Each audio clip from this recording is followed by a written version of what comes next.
What I'm going to show you now is how to insert a tool in the milling machine. First thing we'll do is use a collet and an end mill.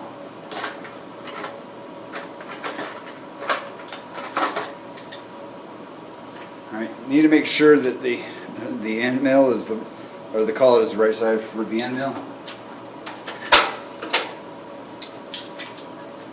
This is too loose of a fit. If you can move it around, not the right size. If you have to shove it in there, it's not the right size.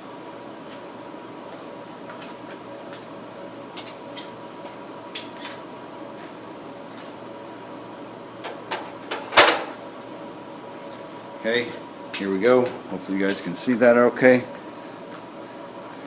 Alright, I can still slide it in and out. I don't have to shove it in there, and it doesn't wiggle around.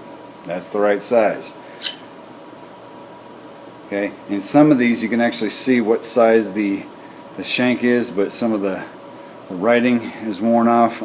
It's probably too hard to see on the screen here, but this says 5/8, and here we have a 5/8 collet. Alright. Alright, so this collet has a keyway in it. You need to make sure that that is lined up with the pin inside of the spindle. Alright, the Bridgeport, the other milling machine, doesn't have a pin in there, so you just need to apply some upward pressure to make sure that it stays up inside the spindle. Alright, so I'm turning around, and boom, there's where the pin is, and it slides up nice and easy. Next thing I'm going to do is reach up here on top and turn the drawbar. Okay, the drawbar goes all the way from the top to the bottom, long bolt.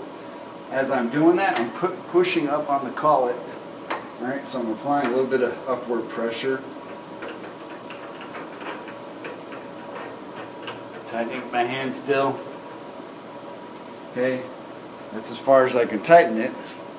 Now what I'm going to do is grab the wrench, 3/4 inch wrench, which we keep over here for now till we come up with a better system. Keep it on the Bridgeport. I'm going to put the brake on. That's going to keep the spindle from turning when I'm tightening. Right? I'll show you what happens if I tighten that up. You will notice, maybe it's hard to see on the video, but the end mill at the bottom is actually turning as I'm moving this. You put the brake on, it doesn't move. Imagine that. So you don't need to tighten up really hard. You just need to make it snug. Alright, you just want to keep that collet from dropping out. So I didn't put much pressure on there. Alright, don't bear down on it, because that can mess things up and make it hard to get out. Okay, so now I'm ready to cut. Taking the tool out is essentially the reverse of that process. I put the brake on to make sure that the spindle doesn't move. Okay, now I'm loosening it up by hand. And typical thing that happens is people are like, well, I don't feel it coming down at all, the collet. All you have to do is tap on that drawbar lightly, and you can take the tool out.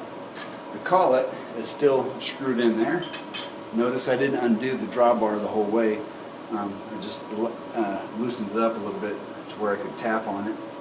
And now I'm going to hand loosen the drawbar the rest of the way. If you are short, let's say if you're probably 5'5" or below,